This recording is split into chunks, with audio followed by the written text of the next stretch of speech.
हर हर महादेव दोस्तों, एक बहुत प्यारी भजन लेके आई हूँ। सुनिएगा, भोलेनाथ का कजरी गीत जो मैंने खुद लिखा है। कैसी लगती है जरूर बताइएगा कमेंट करके। पहली बार चैनल पे तो सब्सक्राइब कर दीजिएगा। ये जरूर बताइएगा कि गीत कैसा है। धन्यवाद। चला सखी अब की सावन माँ, चल चली भोले की नगरिया ना। चला सखी अब की सावन माँ, चला चली भोले की नगरिया ना। चला सखी अब की सावन माँ, भोले की नगरिया, भोले बाबा की नगरिया। भोले की नगरिया, भोले बाबा की नगरिया। चला सखी अब की सावन माँ, चला चली काशी नगरिया ना।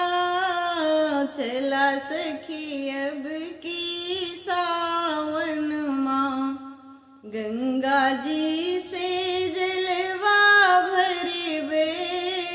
गंगा जी से जलवा भरबे, धोइबे भोले बाबा की चरनिया ना।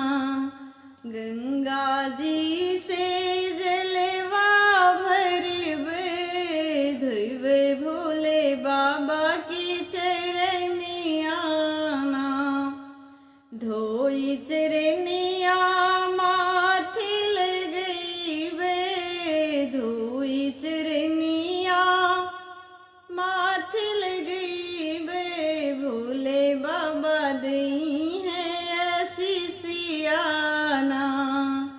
चला सखी अब की सावन माँ, चला चली भोले की नगरिया ना।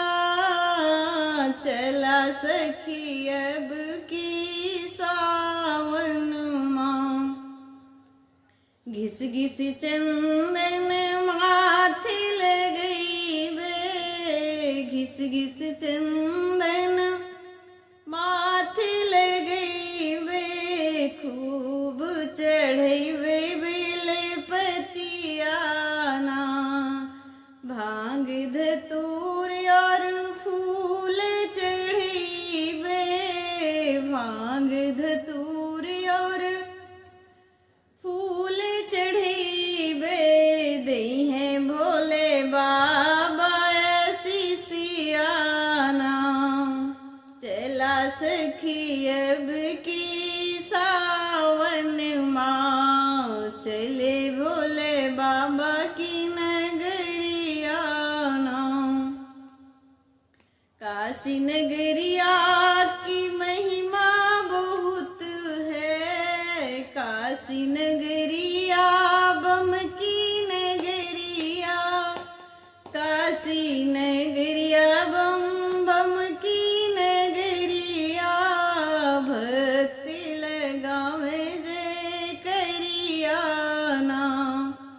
कांवड़ लेके सब भक्त चले हैं। कांवड़ लेके सब भक्त चले हैं, भोले बाबा की दुआरिया ना। चला सखी अब की सावन माँ, चला चली भोले की नगरिया ना।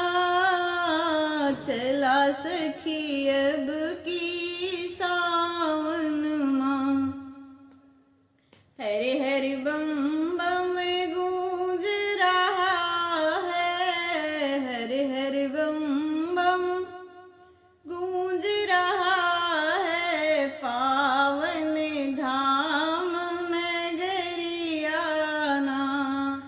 भोले बाबा संग मैया बिराजे। भोले बाबा संग मैया बिराजे, भक्ति लगावे जय जय करिया ना।